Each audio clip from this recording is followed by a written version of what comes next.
Hi, my name's Sam Trethui and I'm the Managing Director of the Tasmanian Agricultural Company. We're based in central northern Tasmania and we produce regenerative Wagyu cross beef. We're a vertically integrated business, so we fatten our animals all the way through and we sell them through to retail and soon restaurants and butchers. The way we farm is that we focus on environment. And I suppose that's where we start to become a little bit different to most farmers that, from my experience, focus kind of purely on yield or productivity.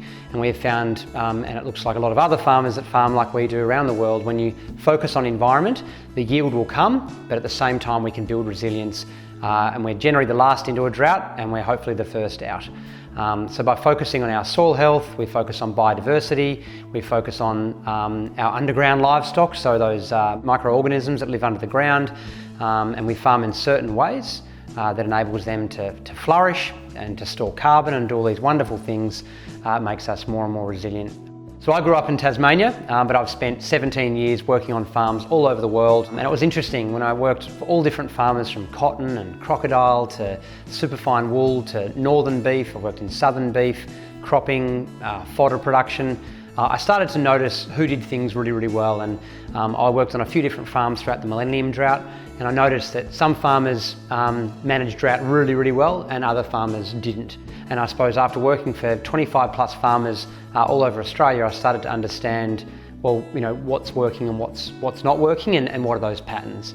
And I suppose when I got to sit down and build my ideal farm business in my ideal location, producing a commodity or a product that we love producing, I could set it up in a way that I suppose made us the most resilient, but also the most productive and had a kind of net positive impact on environment. I believe regenerative agriculture is global agriculture's answer to the worldwide climate crisis that we have on our hands. Regenerative agriculture is a ground-up movement which is getting incredibly popular all around the world, and in Australia and New Zealand it's absolutely no different. So a huge part of what we're doing is regenerative agriculture, and a part of that is putting carbon the centre of our focus. And we actually have a carbon project. It's tested through AgriProve, and it's the only testing methodology which is eligible under the federal government's emissions reduction fund. So our carbon credits generated on farm are actually the only carbon credits that can actually be contributed towards Australia's targets at the UN Paris Agreement, which is really exciting. So it would be amazing in Australia in the next 10 years if more and more people will adopt regenerative agriculture, but I believe they're only going to do that if they can see the returns and the commercial, economic, and environmental data.